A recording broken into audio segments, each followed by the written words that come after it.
अस्सलामु अलैकुम वरहमतुल्लाहि वबरकातुहू। दिल को बड़ी खुशी और मसरत होती है जब हम ये देखते हैं कि हमारे कश्मीर में भी बड़े ऊंचे लेवल के साइंसदान पाए जाते हैं जिनका काम इंटरनेशनल लेवल पे रिकॉग्नाइज हुआ है। ऐसे ही एक साइंटिस्ट से हमारी मुलाकात हुई Islamic university of science and technology में। मैं बात कर रहा हूँ डॉक्टर मुजफ्फर अहमद माचा साहब। मुजफ्फर अहमद माचा साहब जो है वह भी currently serves as assistant professor and Ramalinga Swami re-entry fellow at the Watson Crick Center for Molecular Medicine, IUST, Avantipura. Listed as founding head of Watson Crick Center for Molecular Medicine from January 2021 to present. अगर हम उनकी academics या उनकी achievements की बात करें तो हम देखते हैं कि उन्होंने अपना जो पीएचडी है वो बायोकेमिस्ट्री में किया at AIIMS New Delhi. He earned an MSc in biochemistry from Jamia Hamdard, New Delhi. उनके सीवी से हमें यह भी पता चलता है कि उनका जो पोस्ट डॉक्टरल रिसर्च है वो यूएसए में हुआ है। बहुत ही ज़हीन साइंसदान है। जब हम उनसे मिले तो हमारा पहला सवाल ही उनसे था कि आपका जो ये सेंटर है ये क्या क्या काम करता है और इस सेंटर की अचीवमेंट क्या है। देखिए, जो Watson Crick centre for molecular medicine Islamic university science and technology में है, ये मेजर रिसर्च सेंटर ही है। मेजर रिसर्च सेंटर है। ठीक। हमारे जो प्रोग्राम्स अभी तक है वो खाली पीएचडी प्रोग्राम ही है। तो हमने in future we will start the BTech programme, BTech biotechnology programme with more linkage to industries. अभी हम लोग रिसर्च यहाँ पे करते हैं। रिसर्च फॉर एग्जांपल जो मेरे फेलोज हैं यहाँ पे, जो मेरे कलीग्स हैं, तो हम लोग ज़्यादा रिसर्च जो है वो कैंसर पे करते हैं। तो अगर आपको पता होगा कि या रिसेंट जो न्यूज़ आपने देखी होगी कि कहते हैं कि यहाँ पे तकरीबन 38 से 40 पेशेंट्स स्किम्स में हर रोज डिटेक्ट होते हैं कैंसर पे, एज कैंसर पेशेंट्स। जी। तो अगर आप लास्ट ईयर का रिपोर्ट देखा होगा, तकरीबन 15 से 15,000 कैंसर पेशेंट्स यहाँ पे हर साल जो जिनका कैंसर होता है वो डिटेक्ट होते हैं। 15,000 तो तकरीबन 15,000 जी। और उसमें से कुछ ऐसे पेशेंट्स होंगे जो शायद स्किम्स ना जाते होंगे, एसएमएचएस नहीं जाते होंगे, वो डायरेक्टली बाहर जाते होंगे। तो यहाँ के आंकड़े के हिसाब से तकरीबन 12 से 15,000 पेशेंट्स में कैंसर डिटेक्ट होता है एवरी ईयर। तो खाली कैंसर ही नहीं, यहाँ पे कश्मीर में कुछ ऐसे भी डिजीजेज है। फॉर एग्जांपल अगर आप हाइपरटेंशन की बात करते हैं वो बहुत पीक पे हैं, डायबिटीज बहुत पीक पे हैं, छोटी छोटी बच्चियों में पीसीओज है वो बहुत पीक पे है। इसके अलावा भी बहुत सारी डिजीजेस यहाँ पे पाई जाती है। तो इसी को मद्देनजर रखते हुए कि इतनी सारी डिजीज़ यहाँ पे, इनका इंसिडेंस अगर आप पिछले 10 साल से 15 साल से देख रहे हैं कि उनका इंसिडेंस बहुत बढ़ रहा है, तो ये रिसर्च सेंटर जो है इसीलिए एस्टैब्लिश करा गया, इसीलिए वजूद में आ गया ताकि इन सब चीज़ों पे, इन डिजीज़ पे हम लोग काम कर सके। जी, काम करें और हम लोग ये जान पाए कि किन चीज़ों की वजह से हो रहा है और ये कैसे होता है, इनका इंसिडेंस ज़्यादा क्यों है, और इसी खासकर इसी कश्मीर में, इसी कश्मीर रीजन में इनका इंसिडेंस ऐसे बढ़ क्यों रहा है। बिल्कुल। तो उन्हीं डिजीज़ को लेके कि किस किस डिजीज़ पे हम लोग काम कर रहे हैं या किन डिजीज़ पे आगे जाके काम करना होगा, ये रिसर्च सेंटर एस्टैब्लिश करा गया है। बहुत खूब, कोशिश बहुत अच्छी है, नियत बहुत अच्छी है। तो डॉक्टर साहब, मैं ये जानने की कोशिश करूंगा कि अब तक कुछ कामयाबी मिली है या हम कह सकते हैं कि ये हमारी अचीवमेंट है। देखिए, ये जो सेंटर एस्टैब्लिश हुआ है ये हुआ है 2020 में, 2020 अगस्त के आसपास 2020 में। और हम लोग 3 फैकल्टीज जो इसमें Ramanujan and Ramalinga Swami fellow, जो बहुत प्रेस्टिजियस फेलोशिप जो उन्हीं को दी जाती है, जो यूजुअली फॉरेन में काम करते हैं पीएचडी के बाद, अच्छा, उनको वापस इस काइंड ऑफ ब्रेन ड्रेन वापस लाने के लिए, घर वापसी हम कहेंगे, घर वापसी। जी, brain drain, reverse brain drain. हाँ। और इसके अलावा हमारे दो फैकल्टीज और भी है। एक नेशनल इंस्टीट्यूट ऑफ इम्यूनोलॉजी जो दिल्ली में है, वहाँ से आए हैं, और एक हमारी इंस्पायर फैकल्टी। तो वही 5 फैकल्टीज अभी है। और जो इस रिसर्च का इंफ्रास्ट्रक्चर जो है वो स्टार्ट एज आई मेंशन कि वो started in 2020 and we have to start from the zero. Okay, तो इन 5 सालों में हमने इंफ्रास्ट्रक्चर एटलीस्ट एस्टैब्लिश कर लिया। ठीक है। रिसर्च को लेके सो वी हैव, अगर आप अचीवमेंट्स की बात करते हैं तो तकरीबन हमारे पास ये एक ऐसा सेंटर है इस्लामिक यूनिवर्सिटी में जहाँ पे तकरीबन 15 से 17 करोड़ की फंडिंग हमने बाहर से लाई हुई है। अच्छा, 15 से 17 करोड़ की फंडिंग। 2 साल पहले हमारे एक 10 करोड़ का प्रोजेक्ट जिसको पर्स प्रोजेक्ट कहते हैं, उसमें मेजर जो हमारा फोकस है वो फॉर एग्जांपल ब्रेस्ट कैंसर है एंड डायबिटीज है। उनका अच्छा। मैकेनिज्म होता कैसे है, क्यों होता है, उनके माइक्रोब्स जो, अगर आप ने रिसेंटली सुना होगा न्यूज में कि माइक्रोब जो है हमारी गट में जो माइक्रोब्स होते हैं, they influence your body physiology and they influence the occurrence of the disease. तो हम उन्हीं को देख रहे हैं कि कौन से माइक्रोब्स इस बॉडी में कम हो रहे हैं और कौन ज्यादा हो रहे हैं, और किन माइक्रोब्स की वजह से ये इंसिडेंस हो सकता है कश्मीर में बढ़ रहा है। यानी कि हम कह सकते हैं कि इंटरनेशनल लेवल का जो रिसर्च है वो आपके दिमाग में है, तो ये तो बहुत अच्छी बात है। डॉक्टर साहब अल्लाह आपको इसमें कामयाबी दे। तो ये जानने की कोशिश करेंगे डॉक्टर साहब, हम क्यों, हमको लगता है कि कैंसर को मारना इतना मुश्किल है, ये जो अनवारंटेड ग्रोथ ऑफ सेल्स है ये at the very first stage इतना डिफिकल्ट क्यों है? देखिए, अगर आप खासकर कैंसर की बात करते हैं, इसको बोला जाता है कि this is an intelligent disease. Intelligent disease, it's an intelligent disease, ठीक है। तो ये क्या करता है, अगर आप फॉर एग्जांपल कोई भी डिजीज बॉडी में हो जाती है, कोई इन्फेक्शन हो जाता है, तो हमारी बॉडी का डिफेंस मैकेनिज्म जो इम्यून सिस्टम जो है वो उसको अगर कोई बैक्टीरिया है, कोई वायरस है, ये उसको पहचान लेती है। अच्छा, है ना, क्योंकि ये बाहर से आया हुआ है, ये उसको पहचान लेते हैं और उसको किल करके बॉडी का मैकेनिज्म है वो ऐसे ही काम करता है, तो इन्फेक्शन को खत्म कर देता है। अब जो कैंसर बॉडी में होता है किसी भी सेल में, उसमें यूजुअली कैंसर होता कैसे है, उसमें जो हमारे पास एक मॉलिक्यूल होता है डीएनए, है ना, तो डीएनए में सारी इंफॉर्मेशन भरी रहती है कि कौन सा प्रोटीन बनाना है, कब बनाना है, कैसे बनाना है, उसका फंक्शन क्या है। अच्छा, है ना, तो अगर उसी इंफॉर्मेशन में प्रॉब्लम आ गई, वो कैसे होता है कि म्यूटेशंस, आपने सुना होगा, म्यूटेशन हो जाती है। तो उसी म्यूटेशन की वजह से नॉर्मली बॉडी में बहुत सारी म्यूटेशंस हर रोज ही होती है, नॉर्मल म्यूटेशन होती रहती है, बट हमारी बॉडी का डिफेंस मैकेनिज्म है वो उसको समझ लेते हैं, वो ग्लिच प्रोड्यूस नहीं करती है। जी हाँ, तो मैकेनिज्म है जो उस म्यूटेशंस को खत्म कर लेती है। बिल्कुल। लेकिन कैंसर में क्या होता है, कुछ ऐसी स्पेसिफिक म्यूटेशन हो जाती हैं जो उस सेल को एडवांटेज दे देती है, और साथ साथ में क्या करता है, जो अब कैंसर सेल बन गई, ये हमारी इम्यून सिस्टम को धोखा दे देती है। अच्छा, ताकि ये सेल, जो इम्यून सेल्स है, हमारी कैंसर सेल को रिकॉग्नाइज ना करे, है ना, काइंड ऑफ सप्रेसिव मैकेनिज्म, बिल्कुल, है ना, एक शील्ड क्रिएट कर देता है, जिसकी वजह से हमारी जो कैंसर सेल्स है वो छुप जाते हैं इम्यून सेल्स से। हैरानी की बात है कि मॉलिक्यूलर लेवल पर कैसी धोखाधड़ी चल रही है। जी, देखा जाए तो जैसे पता नहीं, इसको समझना ही मुश्किल है, शॉकिंग है। जी, तो इम्यून सिस्टम हमारी उन कैंसर सेल्स को रिकॉग्नाइज नहीं कर पाती है, तो जब रिकॉग्नाइज नहीं करेगा तो उनको डिस्ट्रॉय नहीं कर पाता है। बिल्कुल, तो उसकी वजह से हम जो कैंसर प्रोग्रेशन है, सेल्स ग्रो होते रहते हैं और कैंसर इमर्ज हो जाता है। जी, तो इसकी वजह से ये ज्यादा खतरनाक बनता है। तो डॉक्टर साहब, आजकल हमको पता है कि एक डिसिप्लिन जो है दूसरे डिसिप्लिन के साथ हाथ मिलाकर एक गोल की ओर उसको अचीव करने की कोशिश करते हैं। हमने सुना है कि आर्टिफिशियल इंटेलिजेंस जो है, एआई जो है, वो अब हर एक फील्ड में अपने पांव पसार रही है। तो आपका फील्ड जो है वो आर्टिफिशियल इंटेलिजेंस की मदद कैसे लेती है और वो कितना प्रोफाउंड रहता है? जी, हमारे सेंटर में पर्टिकुलरली जो मेरा काम है, मैं गैस्ट्रोइंटेस्टाइनल कैंसर्स पे काम कर लेता हूँ, चाहे वो इसोफेगस हो, जो ओरल कैविटी का कैंसर हो, या स्टोमक का कैंसर हो, या कोलोरेक्टल कैंसर, जितने भी कैंसर्स मैं उन पे काम कर लेता हूँ। तो मैंने कोलैबोरेट करा है यहाँ पे IUS टीम में, सेंटर फॉर आर्टिफिशियल इंटेलिजेंस है, वहाँ पे हमारे कुछ कलीग्स है, for example doctor Asif Asad है, डॉक्टर मुजफ्फर रसूल है, और बाकी कलीग्स है जिनके साथ हम कोलैबोरेट कर लेते हैं।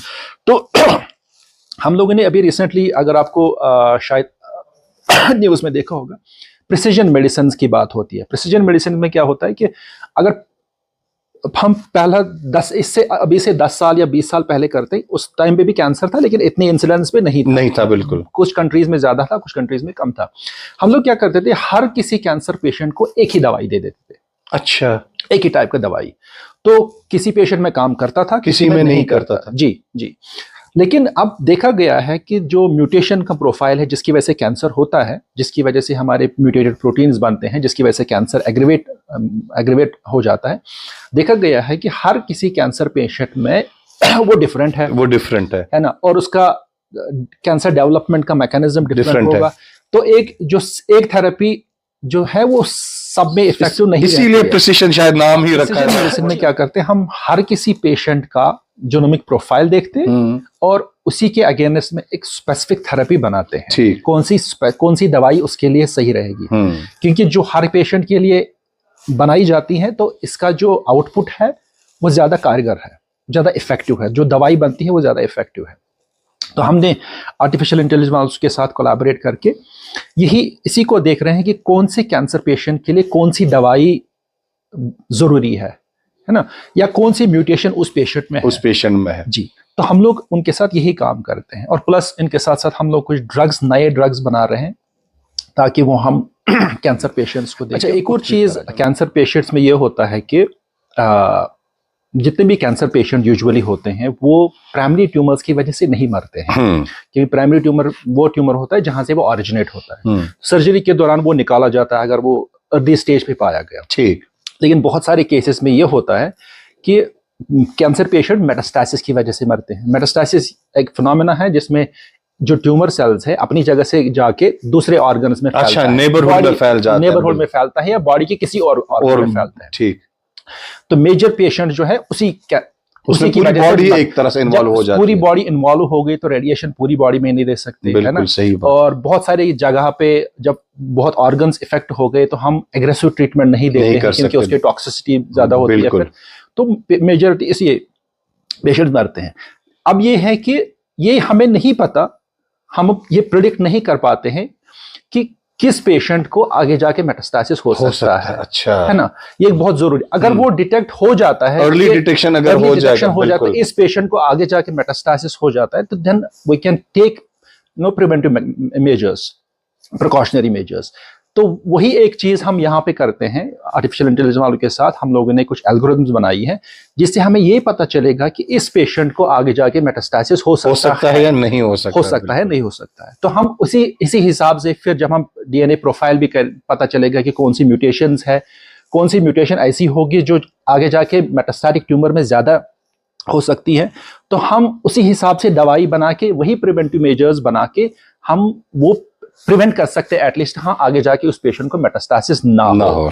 बहुत अच्छा डॉक्टर साहब, हम ये भी जानना चाहेंगे कि जैसे मान लीजिए किसी बच्चे में कोई टेस्ट हो, या हम कुछ ऐसे टेस्ट करते हैं जिससे हमें पहले ही पता चलता है कि क्या ये बीमारी इसमें है या नहीं, जैसे HIV या दूसरे टेस्ट। क्या कैंसर के लिए भी हमको कोई अर्ली साइंस मिलते हैं या ऐसे कुछ टेस्ट कर सकते हैं जिससे डिटेक्ट हो कि इसमें चांस है या नहीं है?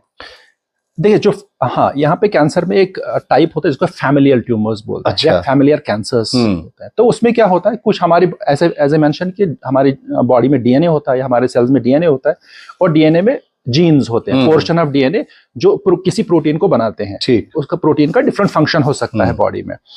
कुछ ऐसे प्रोटीन्स है अगर वो म्यूटेट हो गए हैं, या फॉर एग्जांपल किसी के पेशेंट के मदर में वो म्यूटेटेड था, उसमें कैंसर नहीं हुआ किसी रीजन से, अगर वो म्यूटेटेड जीन उसके चाइल्ड में आ गया, बेटे में आ गया, तो वो उसको प्रोबेबिलिटी कैंसर होने के चांसेस बढ़ जाते हैं। ठीक जी। फॉर एग्जांपल अगर ब्रेस्ट कैंसर की बात करते हैं, BRCA1 या BRCA2 जीन्स है, तो अगर वो किसी लेडी में म्यूटेटेड है तो उसके चांसेस ज्यादा बढ़ जाएंगे कि उसका आगे जाके ब्रेस्ट कैंसर हो सकता है ना।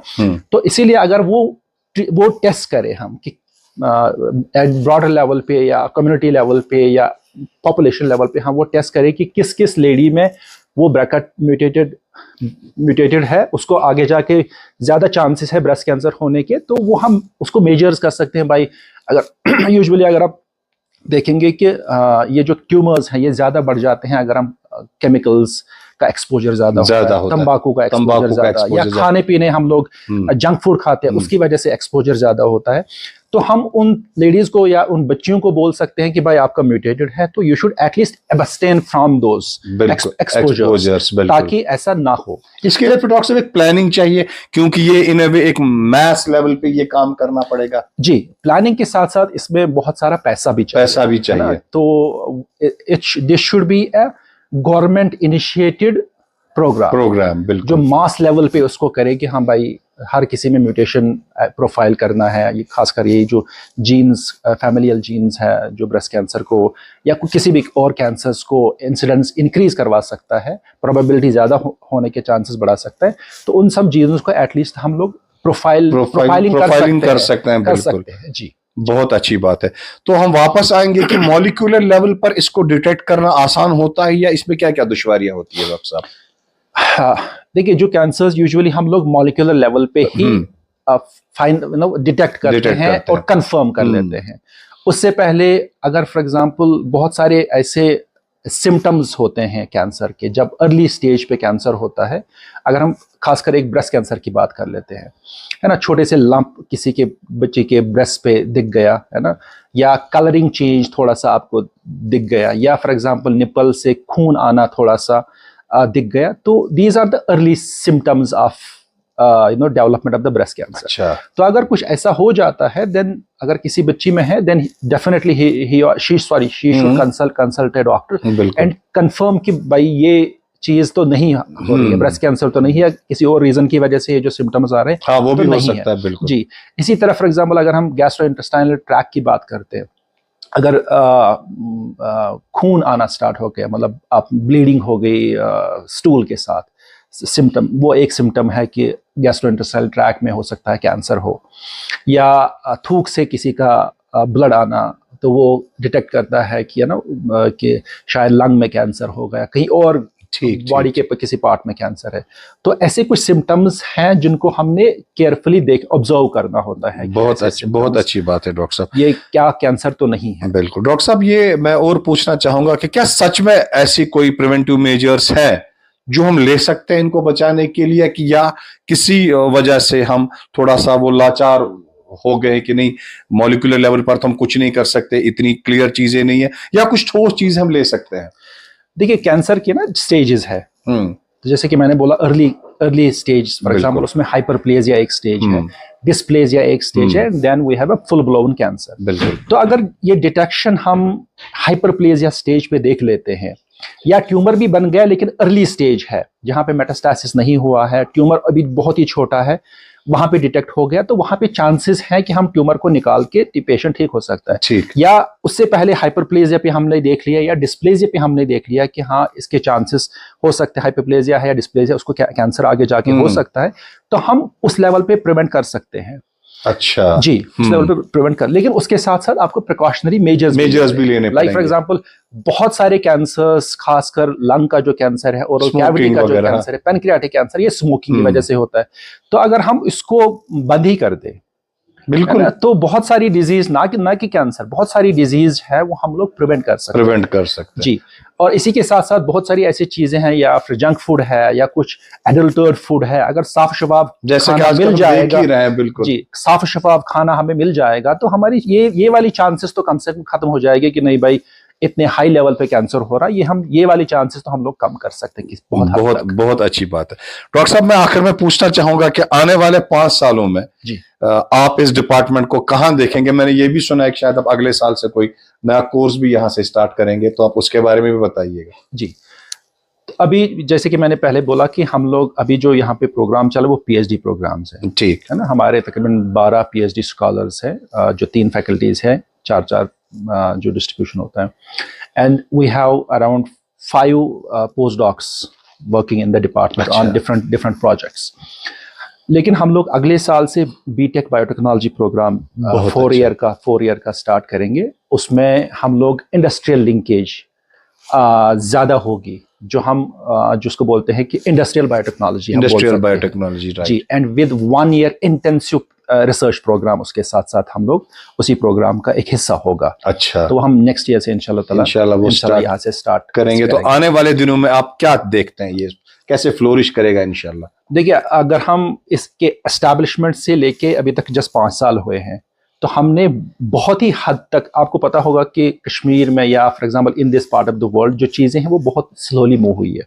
लेकिन अगर हम इस वाटसन क्रिक के इंफ्रास्ट्रक्चर की बात कर लेते हैं, या ओवरऑल यूनिवर्सिटी की बात कर लेते हैं, हमारा जो डेवलपमेंट है वो एज जो हमारी सिस्टर्स यूनिवर्सिटीज है या सिस्टर डिपार्टमेंट है, वो बहुत हाई पेस पे। तो उसी को मद्देनजर रखते हुए कि जो मेरे कलीग्स है यहाँ पे, जो मेरे फ्रेंड्स हैं डिपार्टमेंट में या आउटसाइड, जो हमारे फॉर एग्जांपल हमारे वाइस चांसलर साहब है, उनका जो सपोर्ट है, तो मुझे लगता है कि नेक्स्ट 5 years to 10 years जो ये सेंटर है वाटसन के centre for molecular medicine, this will be one of the best centres in the entire country. इंशाल्लाह इंशाल्लाह, हमारी बेस्ट विशेस आपके साथ है।